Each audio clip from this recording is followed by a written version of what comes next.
ಬರಲಿ ಮತದ ಬೇಟೆ ಆಗಲಿ ಅನ್ನುವಂಥ ಮಾತನ್ನು ನಾವು ನೋಡ್ತಾ ಇದ್ವಿ. ಅಂದ್ರೆ ಈ ಯಡಿಯೂರಪ್ಪ ಯತ್ನಾಳ್ ಜೋಡಿ ಗೆಲ್ಲಿಸಿ ಕೊಡ್ತದನ ಬಿ ಜೆ ಪಿಗೆ ಅನ್ನೋದು ಒಂದು ಸಣ್ಣ ಪ್ರಶ್ನೆ ಇದ್ರೂ ಸಹಿತ ಇದು ದಾವಣಗೆರೆ ಭಾಗದಲ್ಲಿ ಎಷ್ಟು ಮಟ್ಟಿಗೆ ಇಫೆಕ್ಟ್ ಆಗ್ತೈತೆ ಹೇಳಲಿಕ್ಕೆ ಸಾಧ್ಯ ಇಲ್ಲ.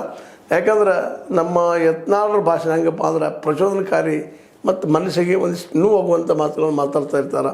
ಅದರಲ್ಲೂ ಮುಸ್ಲಿಂ ವಲಯದ ಮೇಲಂತೆ ಭಾಳ ತೀಕ್ಷ್ಣವಾಗಿ ಮಾತಾಡ್ತಿರ್ತಾರೆ. ಅವು ಮೋಸ್ಟ್ಲಿ ಇವತ್ತು ಈ ದಾವಣಗೆರೆಯಲ್ಲೂ ಮತಗಳ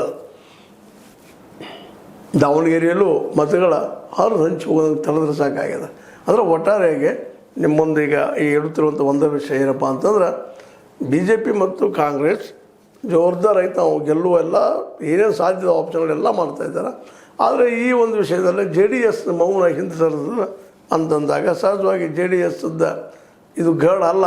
ಆದರೂ ಸಹಿತ ಬಾಗಲಕೋಟೆಯಲ್ಲಿ ಅವರು ಅಭ್ಯರ್ಥಿಗಳು ಅಥವಾ ಅವರ ಸಂಘಟನೆ ಇದ್ದಿದ್ದೇನು ಸುಳ್ಳಲ್ಲ.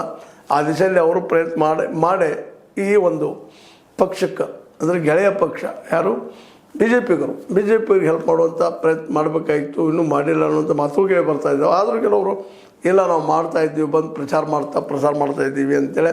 ಯಾಕಂದರೆ ಮೂಲತಃ ನಮ್ಮ ಶ್ರೀನಿವಾಸ್ ಏನು ನಮ್ಮ ದಾಸ್ ಕರಿಯಪ್ಪ ಇದ್ದಾರೆ, ಅವರು ಮೂಲತಃ ಏನಪ್ಪ ಅಂತಂದ್ರೆ ಜೆ ಡಿ ಎಸ್ದವರು. ಅವ್ರ ಸಲುವಾಗಿ ಆದರೂ ವಿಶೇಷವಾಗಿ ಈ ಒಂದು ಚುನಾವಣೆಯಲ್ಲಿ ಎಂಟ್ರಿ ಆಗಬೇಕಾಗಿತ್ತು, ಇನ್ನೂ ಆಗಿಲ್ಲ, ಆಗ್ಬೋದು ಅನ್ನೋಂಥ ಮಾತುಗಳಿದ್ದಾವೆ. ಒಟ್ಟು ಈ ಇಬ್ಬರ ಮಧ್ಯದಲ್ಲೇ ಕಾಂಗ್ರೆಸ್ ಮತ್ತು ಬಿ ಜೆ ಪಿ ಮಧ್ಯದಲ್ಲೇ ಗೆದ್ದಿರಬೇಕು ಅನ್ನೋದು ಛಲ ಸಾಕಷ್ಟಿದ್ದರು. ಗೆಲ್ಲೋರು ಒಬ್ಬರು ಯಾರು ನೋಡೋಣ, ಅದನ್ನು ಮತ್ತಿನ ಚರ್ಚೆ ಮಾಡೋಣ ಅಂತ ಹೇಳ್ತಾ, ಇದು ನಿಮ್ಮ ಲೈಕ್ ಇರ್ಬೋದು. ಲೈಕ್ ಮಾಡಿ, ಶೇರ್ ಮಾಡಿ, ಕಾಮೆಂಟ್ ಮಾಡಿ, ಜೊತೆ ಸಬ್ಸ್ಕ್ರೈಬ್ ಮಾಡಿಸ್ಬೇಡ್ರಿ. H16 ನ್ಯೂಸ್ ಅರ್ಥಾತ್ ಹೇ ಸಿದ್ದರಾಮಯ್ಯ ಸತ್ಯದ ಕೈಗಳಲ್ಲಿ ವಂದನೆಗಳು.